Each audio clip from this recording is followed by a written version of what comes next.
Polícia Nacional Timor-Leste investiga militante Fretalin em Lima. A nessa suspeito nível desconfia a ação brutalismo a sobre militante bloco Aliança Mudança para Progresso e a maca de que posto administrativo atular em município Viqueque.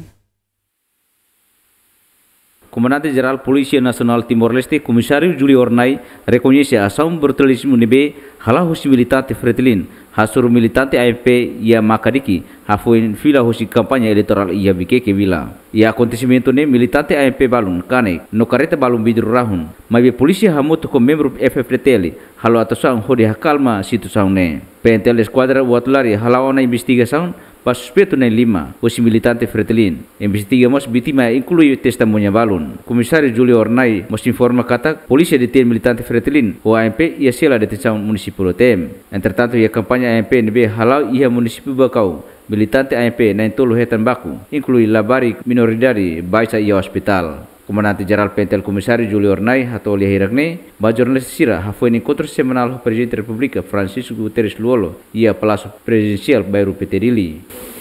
Acontecimento é Makadiki Los ini acontece problema entre militantes que esse campanha eleição ANP depois de fila, maka acontece problema aí de militantes siraneba e é uma balucanek careta balu na fera, vidro na fera e tem a polícia a atuação, a moto que tem a força a atuação, horas ne investigação criminal e a esquadra batularinha halo investigação ba suspeito balu, vítima balu, testemunha balu, se lori ba processo criminal. Suspeito agora da daukne ita semi provisório ita se investiga ela na Lima.